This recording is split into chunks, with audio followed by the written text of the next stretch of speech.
every single time. We have to wait a few seconds for Instagram to show up. And I do that because I care. I want everyone on every platform to have the opportunity to see Discover South Florida and our Thursday evening live podcast. You're very inclusive, John. I know. Well, I try, I want to make a difference. Oh, I think I got the wrong stream key in there. All right, hold on. I think I made a mistake. 1 second here. Oh, man. Well, I don't think we're going to have the Instagram tonight, so. It's not working? No, my apologies. That's on me. It says we're live on Instagram. Yeah, we're live everywhere else. I mean, you can check us out on Facebook, YouTube, LinkedIn, you name it. We're here. And once again, it's Larry Mastropieri, broker owner of the Mastropieri Group, alongside myself, John Laws of Discover South Florida, as we talk about the housing market in Florida. A number of topics to get to this evening, starting off with Florida being in question of whether or not we have reached the breaking point or have people been priced out for good. It's very reminiscent of what we've been seeing in California as well, which I know is blasphemous to compare these two states, but there's no denying the trends have some similarities to them. So with home prices rising faster than virtually anywhere in the U.S., really, insurance premiums, we've talked about that, how they've gone up so much. The infrastructure is very much strained, and people are starting to ask, has the boom gone too far? You may remember back in 2018 through 2022, Florida's housing market absolutely defied all logic. According to the website Cotality, home sales even surpassed the 2005 peak, with Miami leading the way in price growth. By the end of 2024, Miami's median listing price had reached a shocking $629,000, which is more than 60% above Florida's state average of homes, which is $393,000. So luxury buyers, remote professionals with big city paychecks, they've helped fuel this surge. But, it's the working class folks like myself that have struggled.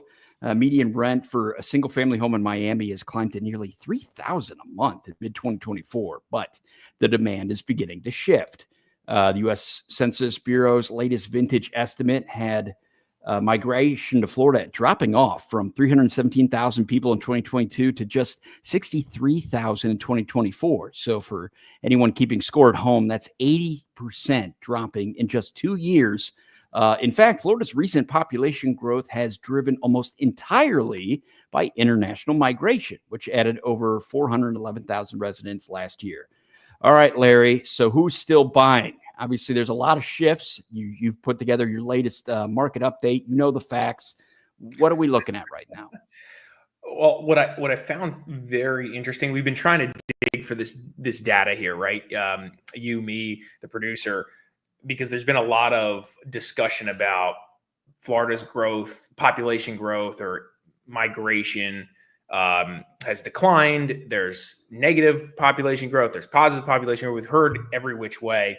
And so these articles here that we've accumulated suggest that population growth is still positive in Florida, right?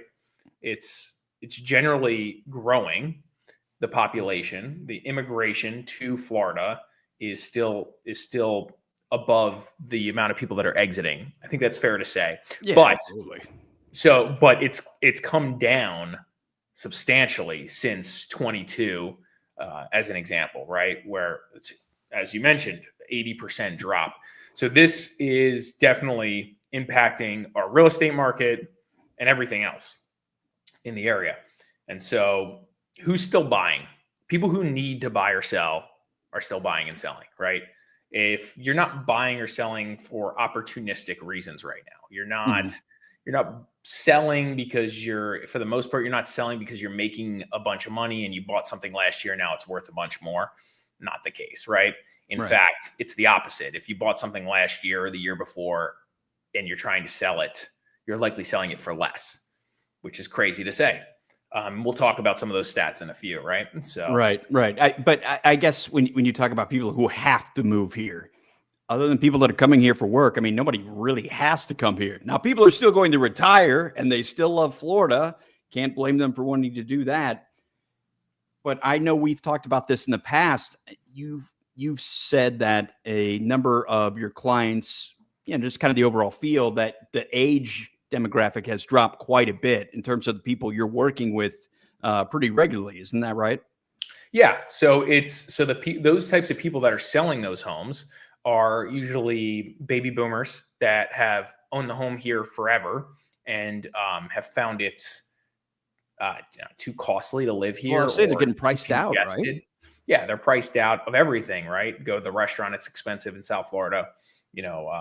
Just property taxes are expensive because values have gone up so high, and they have a big nest egg. They have a lot of equity in their home for most of these baby boomers in South Florida, and so when they're putting it on their home on the market, the people that are buying are the 30s, the 40s, the 50-year-olds that maybe have families and have either relocated for work or upsizing, right? Mm-hmm. They're scaling up. They need 3 bedrooms, 4 bedrooms, things like that. And then from a seasonality perspective, from a snowbird perspective, you have less of that happening right now. And there's a little bit of fear. And so really the people who can buy a second home are doing that now. So frankly, it's slowing because it's not this opportunistic thing where everything makes sense all of a sudden, like it did in 21, right? Yeah. Everything made sense. It was like sell made sense, buy made sense. It was just rates were low. Everything was great. It's not like that right now. So, I mean, we're 4 years removed from 5 years removed from the lockdown now. It was a different time that we knew was unprecedented and that we probably would never see that kind of thing again. But yeah, and I find it interesting that Miami is the example they use in the first part of this, breaking down why the market may be busting. Well, the South Florida market, Florida in general, was just booming, right? It just boomed. And so we got the best of that. And South Florida specifically, we didn't have an infinite amount of land to build homes on, an infinite amount of inventory to sell. So prices went up further. So and because of that, we heated up really good. We're real hot. Yeah. So that's, so now we're feeling the repercussions of that run up.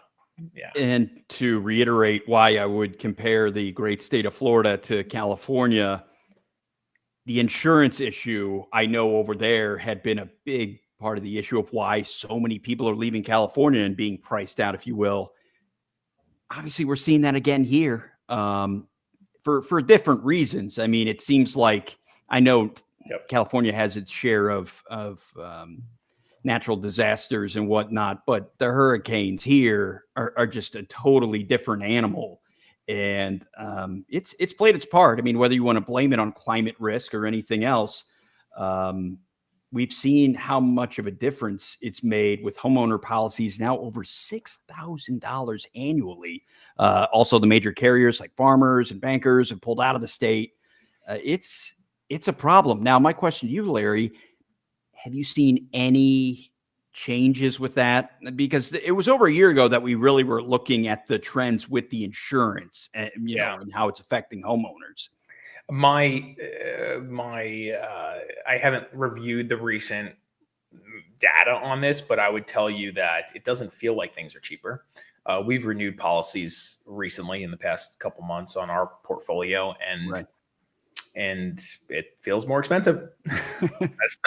And we're replacing roofs and doing everything they want, and it's still tough. What I have noticed is more recently, the insurance prices are higher if you don't have all your ducks in a row. Like you don't have a good roof, good impact windows, impact doors, impact garage door, proper electrical system, right? If you're 4-point, for those who don't know what that is, it's just the 4-point inspection, all the items that the insurance company really cares about. If your 4-point isn't right or within the criteria that they deem as perfect or really good, you get charged quite a bit more than if it was good.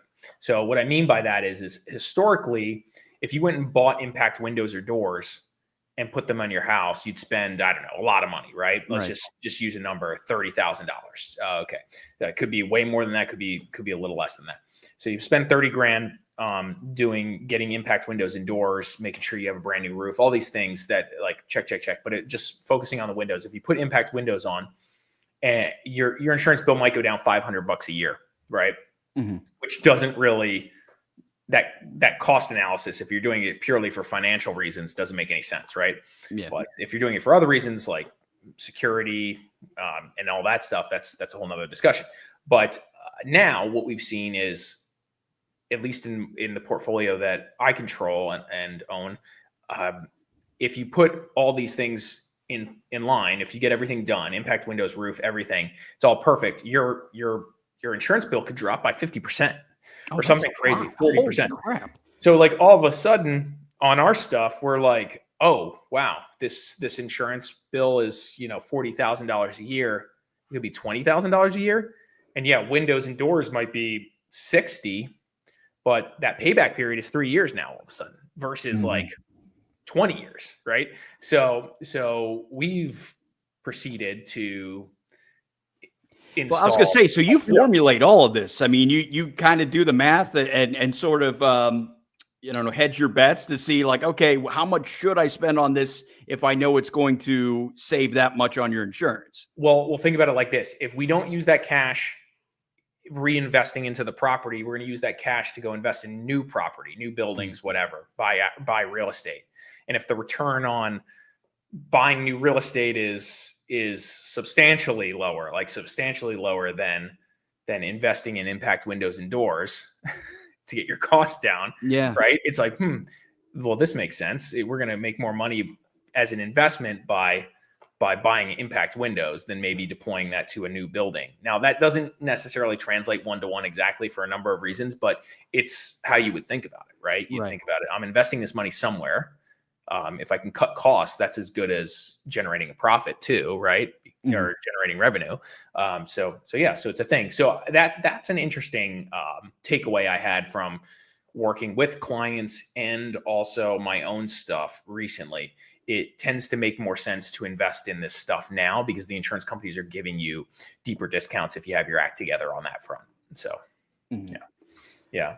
So, which that's very interesting. But to summarize, the insurance crisis and infrastructure strain, I guess, I mean, I don't see any relief anytime soon. Do you? That's just is what it is. That's what I was just going to say. We've kind of accepted this for what it is, right? This is what, whatever. This is what it is. And maybe it'll get better. I'll tell you, it reminds me, not to get too far off topic, but when I was first living in Oklahoma, like 12, 13 years ago, that was when all the fracking was going on, right? And bear in mind, I never experienced an earthquake in my life. And, I was even in Northwest Arkansas right before that and I experienced a few of them. And we did, our news station did feature pieces in depth on whether or not fracking was really making a difference, and the oil companies were denying it. And then after a couple of years, and it had been happening so much, it was just generally accepted. This is how it is. This is the new norm. And everyone's like, okay, cool. I mean, it's like, yeah. So we adjust. The cost to live in South Florida specifically is relatively high. It's one of the higher places to live in Florida, South Florida, one of the higher cost areas to live in. And that's why we're seeing people migrate out of maybe South Florida to other affordable locations in Florida or obviously out of state. And so this is interesting though. So like we're talking about immigration into Florida or migration to Florida or out of Florida right now, right? And that's why we're talking about costs associated to live. But this is interesting. This was a study done by U-Haul, right? They do great with that. Yeah, it's really cool. So Florida remains a top migration state according to U-Haul. The Sunshine State ranked number 4 in U-Haul's 2024 growth index, making a decade in the top 4. While arrivals fell 1%, cities like Kissimmee, Ocala, Port St. Lucie, and Palm Bay remain strong and in population growth front, right? So what's interesting about that is those areas that were just mentioned, frankly, are areas that have a lot of a lot of room to build lots of homes. It's more affordable locations. These aren't in South Florida, right? No. And so more affordable locations are seeing higher population growth. That just makes sense, kind of, right? So, yeah. And then Palm Bay. I know. I'm looking at this Palm Bay. I don't even know where Palm Bay is. I don't think. Palm Bay's nice. We've actually sold homes there. But, it's a Oh. little outside of our range, but Right. yeah. So Palm Bay ranked number 8 in U-Haul's 2024 growth metro list, making it one of the fastest growing metro areas in the country based on one-way moves. So it's kind of interesting. And so they talk about why this is. Palm Bay is kind of on the Space Coast, right? And so they're talking about areas like Palm Bay, Melbourne, Titusville, and the Space Coast is drawing jobs, right? They have a lot of heavy big players there, right? Yeah, major SpaceX, Grumman, just a ton, right? And so this has been an area for us on our end in the investment space to watch for a while, and we've been actively trying to invest in multifamily there. It's different. It's a totally different market, and there's definitely lower income in properties than even here in South Florida that we would normally invest in. So is it right now much more of a rural area, or has it been established and kind of became a little ghost town and now it's being revitalized? What is the dynamic of Palm Bay, since we're talking about it here? It's nice. Palm Bay's nice. It's got residential. It's just more spread out. It's not as dense as South Florida. There's real stuff there. It's not rural. It's not rural. I mean, some areas, Florida, right? You could be in the backwater towns in no time. It's like, oh, suddenly I'm in Auburndale. What the hell is going on here? Yeah, compared to Boca Raton, it's not the same thing, right? At all. But it isn't. It's not like cow pastures, right? Yeah. There's much more of that, like you out on the city limits, sure. So, but that is interesting though. We're seeing that happen overall. And so that's the thing about Florida, just like kind of comparing to California, it's like California's huge. Florida's huge too. And so there's a lot of different cities, locations that someone can move to in Florida. Yeah. Florida has 2 different time zones. Like Florida's a big It is true. place, that is true. right? Take that, California. Yeah. You don't got that. Right. So, I mean, that's why I think generally the diversity of Florida, when you look at it as a whole and you say, okay, population growth is still strong, I tend to ask myself, well, in certain areas is like South Florida, is the population growth still there? Are we still feeling that increase in that demand? And overall, it feels like things have softened a lot in South Florida. And I would make a bet that most of that population growth is to these more affordable locations, right? I mean, it's kind of saying that already, right? They're ranking higher. Palm Beach County isn't on that list, or Broward or Miami-Dade, right? It's not on the top list. So, well, it's just interesting, the international migration. I wouldn't have guessed that, assuming they're all legal, of course. Yeah. Because I mean, if they weren't, as if they could afford, these high-end homes. I'm assuming that's like tracked in, like it must be legal immigration, right? Yeah. I'm just kidding. Yeah. I kid. Yeah. All right. So, the growing fears that Florida could be heading down the California path. As mentioned, the insurance market instability, infrastructure strain, price inflation echo some of these obvious warning signs. But there's good news. It's not all doom and gloom. Developers are working to increase housing supply, as we've talked about on this program many times, particularly in those mentioned fast-growing regions like Palm Bay, Central Florida as a whole, really. Cities strengthening building codes, investing in storm-resistant construction. But of course, retrofitting those older homes is still costly. And until we have broader insurance reforms, risk will continue to remain a central concern. And get this, there may be politics involved as well. Pivotal role. This is interesting. Yeah, I know. This is an interesting We got old Donald J. Trump here with proposals to crack down on immigration, of course, that could slow Florida's international growth, which, according to the article, considers it its current population lifeline. The housing demand may cool further, potentially forcing a market correction. Now, I'm trying to think. I guess I could understand the immigration being deterred just because you get nervous. You know, you move to a new place. You're like, well, I think I have all the right paperwork and everything, but all I know is next thing, and suddenly I'm in El Salvador. I'm like, well, what happened here? I guess that would be kind of what they're alluding to. I really don't understand that, to be honest. I think maybe also just making it harder for legal immigration to occur, possibly. That's true. Just overall. So who knows? We'll see how that plays out. But it is true, Florida is a very international market. It's something we talk about all the time when we go on listing appointments and talk with customers, right? We got to advertise internationally. It's a thing. And so if that slows down, that could be a concern. There's we've seen that slow down, but different countries and different dynamics in countries or between countries create that slowdown too. We've seen Turkish investment slow down quite a bit because of whatever dynamics going on in Turkey. Yeah. It just financial reasons, whatever. We have a number of buyers or big investors that have kind of ceased to invest for now. Here, Canadian investment has slowed down a bit. The exchange rate can affect these things, right? We've seen more people inclined to sell and move their money back to Canada than people buying homes from Canada.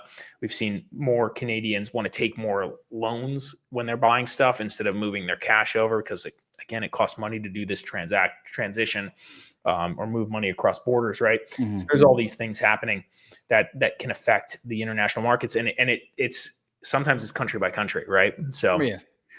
Florida's got a lot going on. There's just it's just like you got a lot of different dynamics. So it's that's the understatement of the year. Yeah. It's got a lot going on. That's true. So we'll keep an eye on that one. But one of the other articles that we came across is discussing 5 reasons why Florida's housing market has weakened, which kind of is in the same vein as what we've been discussing. But of course, the condo price is declining in a staggering 92% of Florida's metro areas. Wow. The single family homes holding up better, but even then prices are falling in 2/3 of the state's tracked markets. That's a lot. Florida shifting from a peak frenzied demand to a more cautious and uneven market. We've seen it. We were just talking about the migration wave is fading. No shock by that. And looking at some of the numbers as you have in front of us on this nice chart of Palm Beach County, look at that dashboard. That's incredible. Larry, what are you noticing with the latest market trend so far? So I thought this graph, and we have our own too, we can share per city, but this is Palm Beach County. And if you look at it, South Florida as a whole, you can compare it to, but the biggest thing and the most, this is the biggest news, I think, in a while regarding just market stats. This is the first time we've seen in more than 15 years, 16 years since the great financial crisis, right? Mm-hmm. That we've seen property values decrease or go negative, the growth rate go negative. And so right now in Palm Beach County as a whole, it's saying negative 1.7%. I think on our math, let's just see, we're going to check ours against theirs. We don't have Palm Beach County right here. We have Boca Raton right here. Boca Raton's average sale price has come down 21% year over year, comparing March of 25 to March of 24. And year to date, which is interesting, year to date is negative 8%. So this year compared to last year, which is maybe a better just gauge of how things are feeling. So average price growth, negative 8% for the first time in 16 years. The market's changing, and it's very obvious now because this data is actually showing it. It's not just you and I sitting here saying, hey, it feels like that, right? Yeah. It feels like the market's changing, and then the data is not reflecting it. No, the data is reflecting things are happening now, and it's obvious now from the data that prices are coming down. You can't dispute this now. It feels that way, and the data reflects it, period. And you've been saying that for a while. You look at the inventory, it has consistently gone up for, I don't know how many quarters now, but logically, it had to happen eventually. you had so many homes on the market. Yeah, it's like you're not going to, I mean, you want to sell your home. You're willing to, lower the price, whatever it takes to get it done. So that downward pressure, it was like, why does it not affect more so Boca Raton than necessarily all of Palm Beach County, but Boca Raton? And I feel like this is the first time that we've seen it finally affected. Yeah. And so you mentioned inventory. The inventory in Palm Beach County has hit basically a 15-year. Can we go further back? No, this goes back to 2017. So almost a 10-year high, right? It's 14,538 active listings. And the highest peak was about 14,564 listings. We're right there. We're right on that, on that cusp of surpassing that 2019 number, right, of inventory. Right. Super interesting. And so the concerning part about all that, though, is typically we don't see inventory peak during the selling season, February, March, April, May. We typically don't see that happen.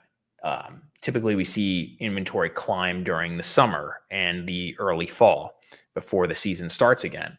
And so if inventory is climbing during the selling season, we can only anticipate what's going to happen during the season that inventory normally climbs during the off season. It's teed up for a difficult real estate market future, right? So yeah, this is concerning. It's concerning overall. And so we can see here too, inventory in Boca Raton specifically, new listings note, total inventory is up 17% since last year, same time, right? And sold listings are down 12% since last year, same time. So with that being said, again, typically we're not seeing sold listings soften during March, one of the hottest months of the year for us here in South Florida. So Boca and South Florida have some interesting tailwinds ahead, headwinds ahead. Right? So be honest, when you first saw this data, how nervous were you on a scale of 1 to 10? Where's the panic level? 10 being, oh my God, it's the end of the world. So I'm not. I don't. It doesn't matter to me personally as a broker and as a long-term real estate holder and investor. Like, the market can change. It can go up. It can go down. As long as we have debt secured properly for the long term, and the rental markets, relatively holds relatively. It's not a concern to me personally. But for our sellers and our buyers, this is great early information if you're working with us, because not many people are talking about this right now, because this hasn't really been published by the press, because typically realtor.com and these big South Florida Business Journal, these guys don't publish this stuff until it's super validated. And it typically takes them another, 10 to 15 days from now before this stuff is going to hit the news. And again, when this stuff hits the news, it's going to be slightly concerning as well, because more people are going to read this, more buyers are going to agree with this or feel this, and it's going to help push the market down more, right? So, Stone, we hear you.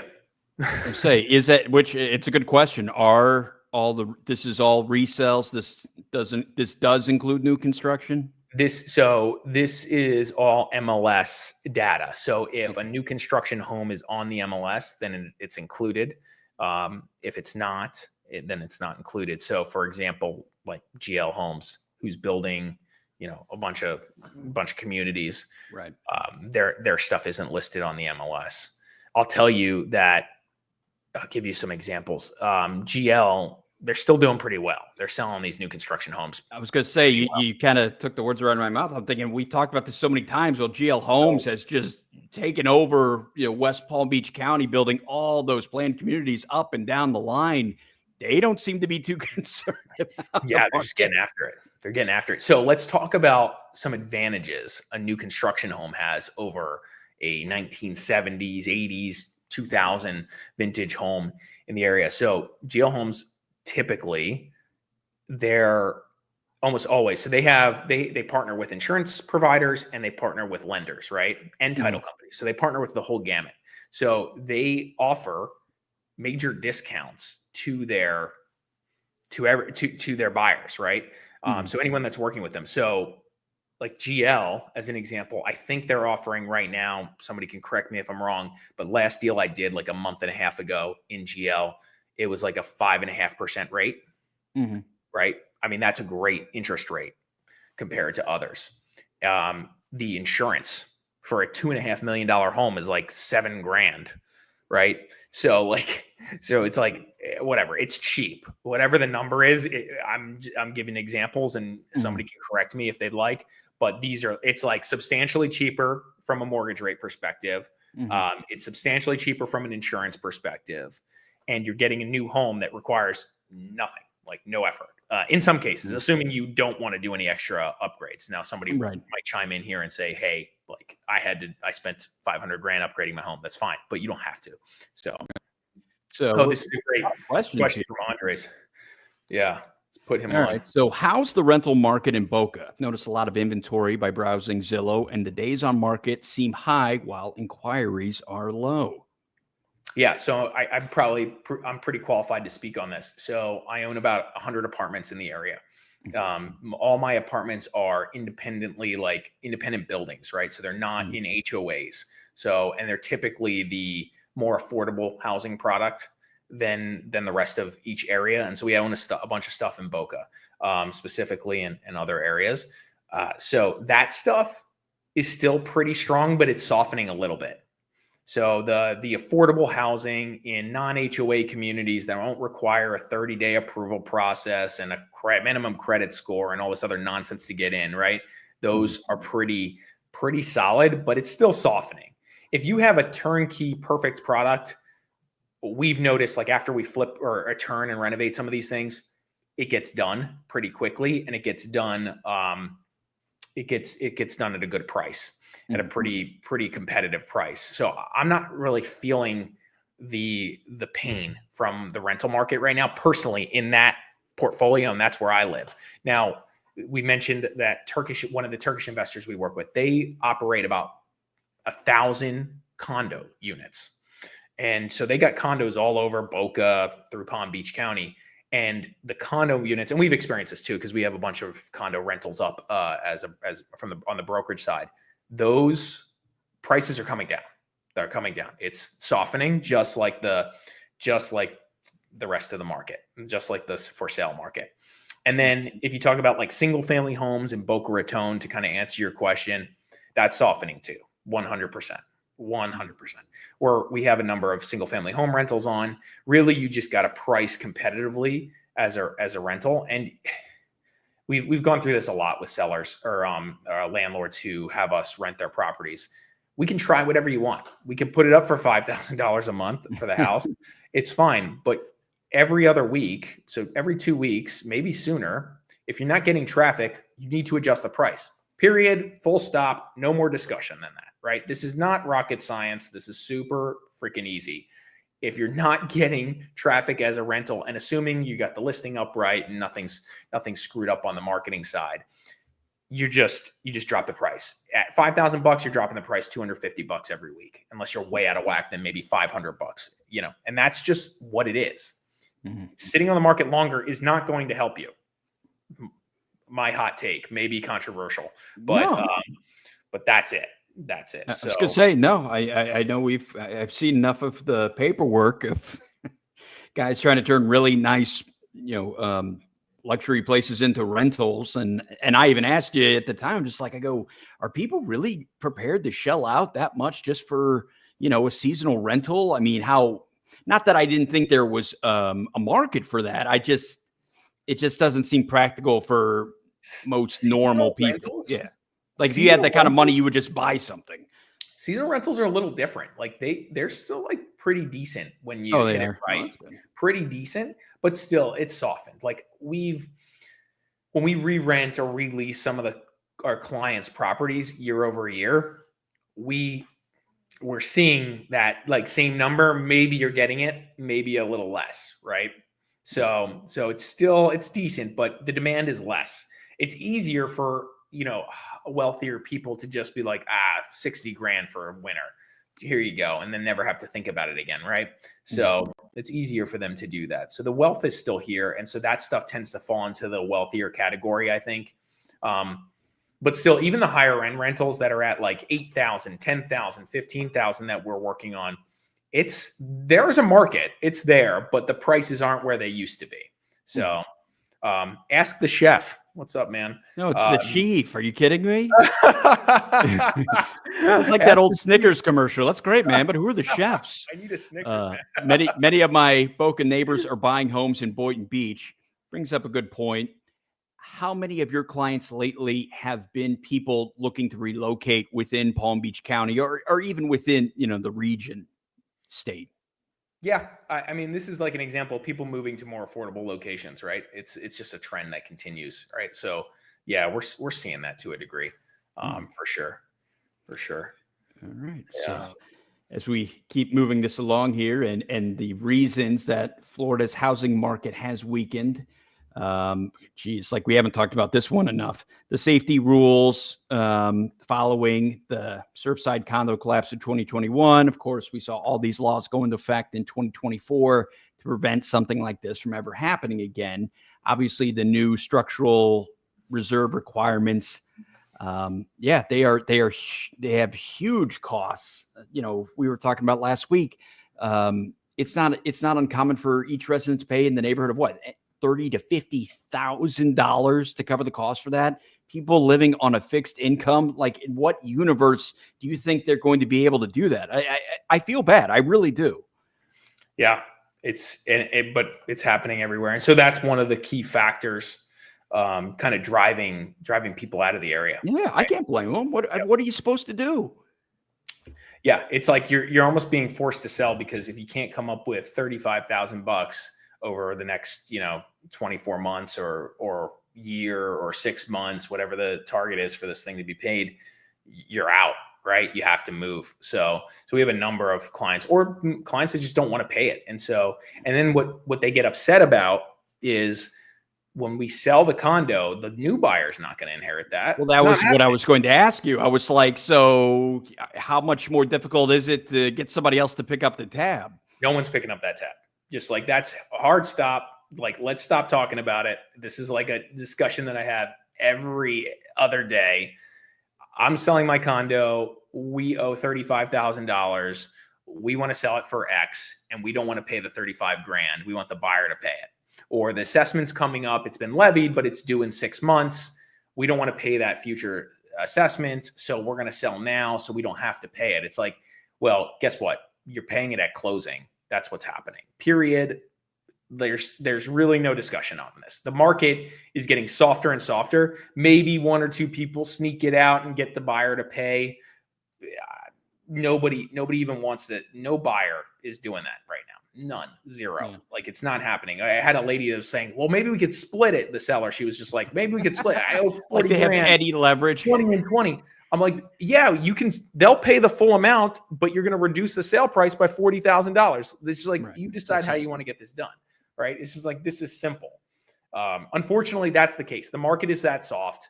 In the condo world, it's even softer, and they're not buying unless you do that. There's somebody else with a sense of urgency in this market that will do that, and they're going to set the comp, and that's it. All right. So let's say in a hypothetical, these new laws had gone into effect, say in 2021, when things were really heating up. Do you think everything would be A-okay now? Yeah.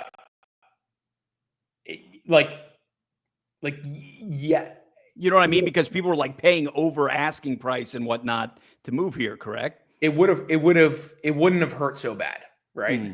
It just wouldn't have hurt so bad. That's just the fact.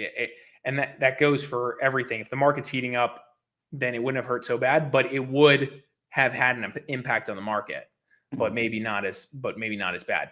I don't think you would have seen the price climb so much at that time. But it would have been better to do it then, for sure. Right. for people. The nerve of a tragedy, couldn't time it out a little better. Yeah. Oh, Yeah. geez. Yeah. This is interesting. They make a comment about Florida's flexible housing supply. Yeah. So again, Florida is a big state, and different parts of the state have the ability to add more inventory because there's more land. South Florida, less of that, and so less likely to add more land, add more homes on the land. So other parts of the state are doing that, and that's helping kind of ease price pressures. So short term though, like if builders continue to deliver more homes, that's more inventory, and more inventory creates downward pressure on sales or sales prices, right? So short term prices, that'll influence prices lower, which is one of the big benefits we've had down here in South Florida from a pricing perspective, keeping it relatively stable. There's not like a neighborhood with 1,000 extra homes brand new competing with the old homes, right? Because that just would not help us as far as keeping prices stable, but it would help affordability. So it depends on how you want to look at it, right? So yeah. Well, you can't say the politicians aren't trying to find solutions to these issues. Yeah, that's interesting. And I'm not going to go into the insurance again, as one of the 5 reasons. I think we've beaten that dead horse quite long enough. What we can talk about here is that function of demand, and we could talk about a little bit about absorption rate, right? Yeah. So I saw wanted to that one up again. Yeah. Hold on. Here we go. So absorption rate, and I'm going to lay this out. You and I are going to lay this out perfectly in a concise video. But the absorption rate right now is hovering around 7.22 in the Boca Raton market.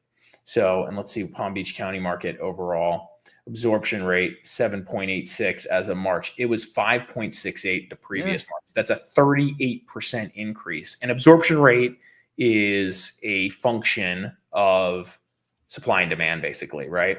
Right. So it's the amount of homes on the market and the amount of people buying them. It's watching that trend. So it's basically the math is basically pretty straightforward. If no new homes hit the market and the sales volume continues at the current rate, it'll take 7.8 months to sell all the homes on the market, right? And so the way we typically think about this is anything below 5 months is a seller's market. Anything between 5 and 6 is a neutral market, and anything above 6 is a buyer's market. And so we are absolutely in buyer's market territory. And in the condo world, the absorption rate has gone crazy high. Days on market have hit 108. It's up to 108 days on market in the condo world in South Florida. And so you can just see the trend. The trend is the important thing. What's awesome is this has dipped a little bit. So March had a little bit of a better performance, but pre-March we were sitting at 15 months of inventory in the condo market. And fortunately, we've come down to 10. We'll see if this holds or if this just bounces back up. My guess is this bounces back up into the 15 range because, frankly, we've added a ton of inventory and the market doesn't feel like it's getting better on the condo side. It feels like it's getting way worse. Well, and everything. That's what I was wondering. I was like, how much do you attribute it to potential sellers just saying, you know what, pull it off. We're not selling anytime soon. I give up. Well, that's another thing that isn't really tracked like on some of these charts. It's how many homes or condos have just been pulled off or expired. What's interesting is I heard another broker say this to me about the market, the condo market the other day. He was saying, if this was a normal market, South Florida was a normal market in the sense where almost everybody that's in South Florida needs to move based on jobs and family and schools and that type of stuff versus secondary home market. So if it's a primary home market where people are just employed and have like the median income and everybody's basically the same like that, this market would be crashing much faster if it was that. Why? Because the people that go to market to sell the home typically have to sell the home because of whatever reason, right? So they'll sell at market value. Whereas secondary home sellers or foreign investors or whatever, they don't have maybe the same pressures. They maybe don't care.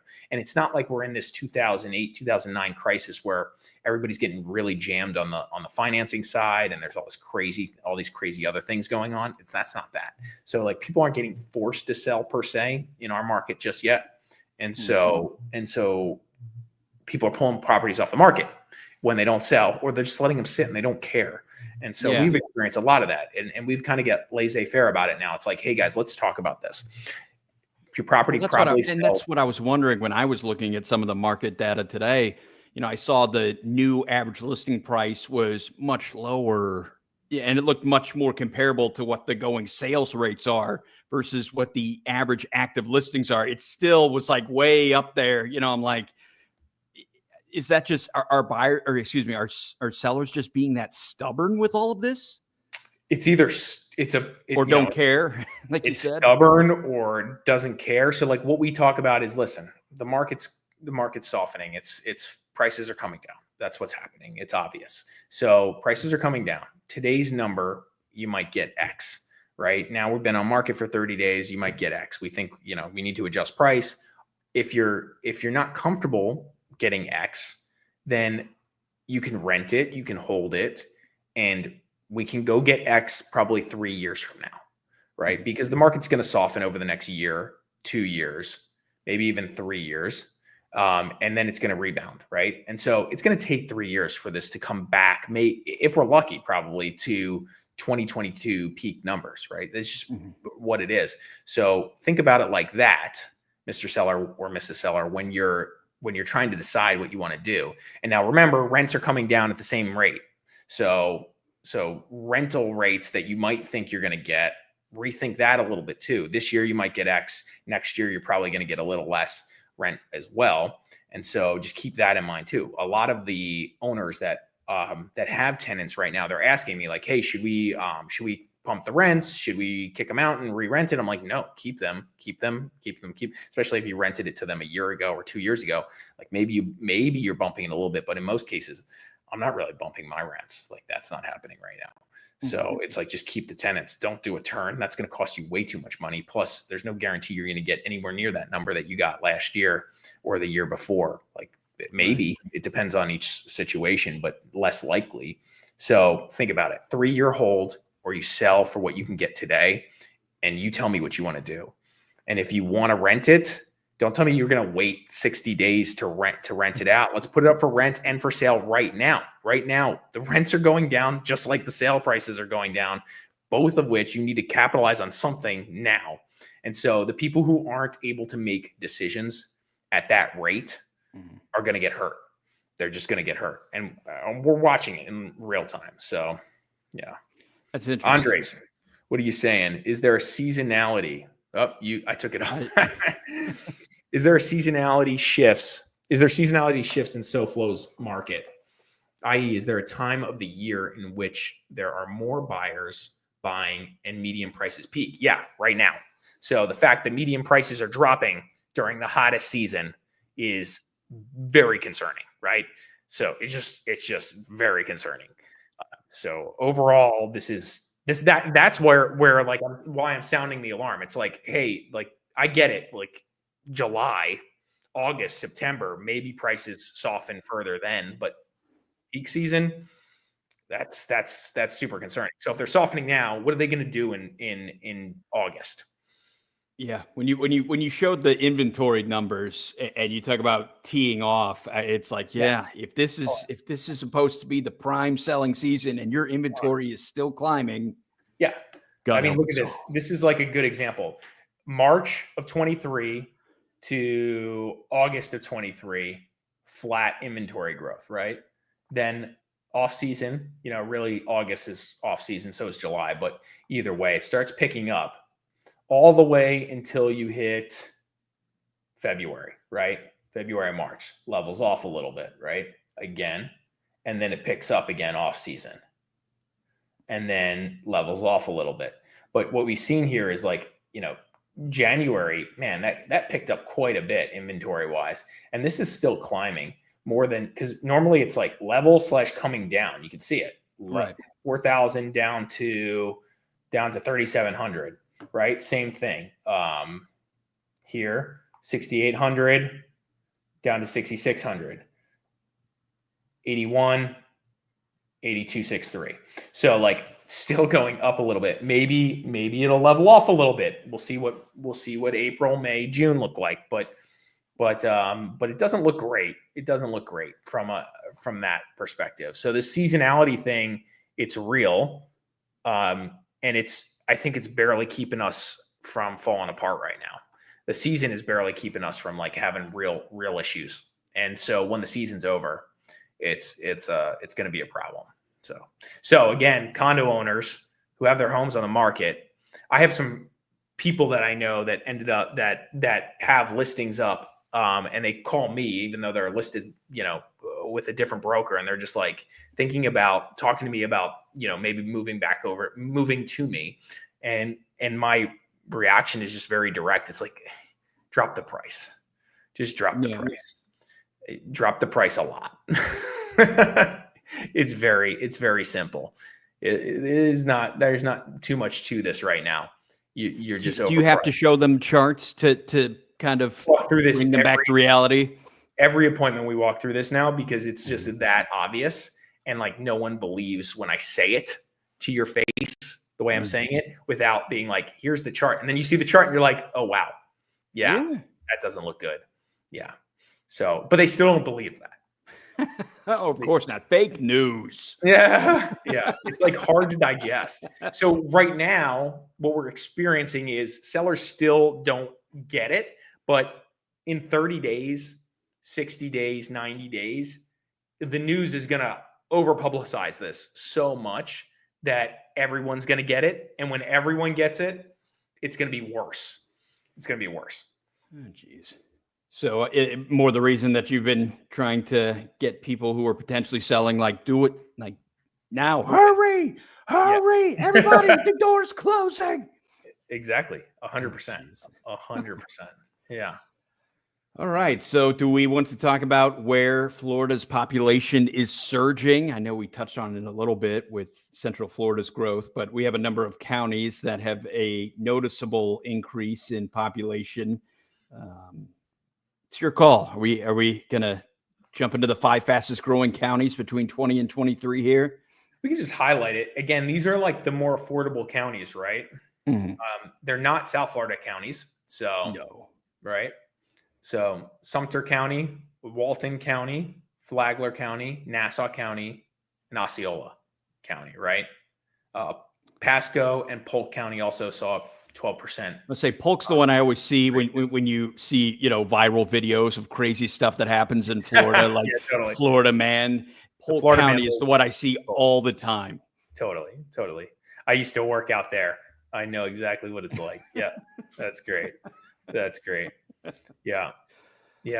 So those areas are seeing population growth primarily from, it's pretty straightforward. It's like we're getting Boca Raton and Palm Beach County is getting traffic from like Miami people moving to less dense areas, slightly more affordable areas, right? But maybe still close enough to work in Miami, right? Or commute to Miami when they need to, maybe once a week, twice a week, right? And so that we're seeing, and then we're obviously getting an influx from other big cities, things like that. So Boca's kind of like that in between, or Palm Beach County has that in between. There's still some density there, and it's still close enough to some of these major cities: West Palm Beach, Fort Lauderdale, or Miami.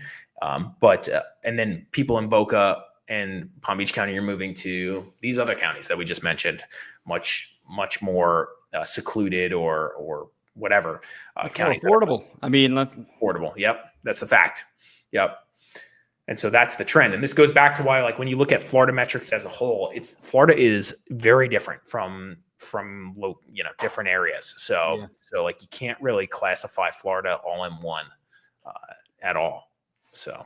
Yes. Yeah, I was going to say Gainesville and Tallahassee, and I'm trying to think. The Panhandle in general. You know what's also interesting in this article we're talking about right now is another layer to consider in Florida's aging population growth. By 2030, it's estimated that nearly a third of Florida's residents will be older than 60 years old, marking a significant increase from previous years, which is kind of interesting. So we have an aging population, but again, in certain areas, was right. Yeah, I guess it's increasing. Which is interesting. Well, I guess the baby boomers are all set now. It just depends on where you're at, right? Like right. Again, Florida's huge, and so these baby boomers are probably moving to locations in Florida that are more affordable, right? Like the villages. Yeah. That's where they all live. Yeah. I don't know if the villages is that affordable though, but no. Yeah. Oh, that was I mean, just like everything else, but no, that's definitely. That's interesting. Once again, as you said earlier, there's a lot going on in Florida. A lot going on. Yeah. All right. So do we want to finish on that note? I think that's it. All right. Let's wrap it up. On behalf of Larry Mastropieri, broker owner of the Mastropieri Group, I'm John Laws of Discover South Florida. I just want to thank everyone for tuning in this evening.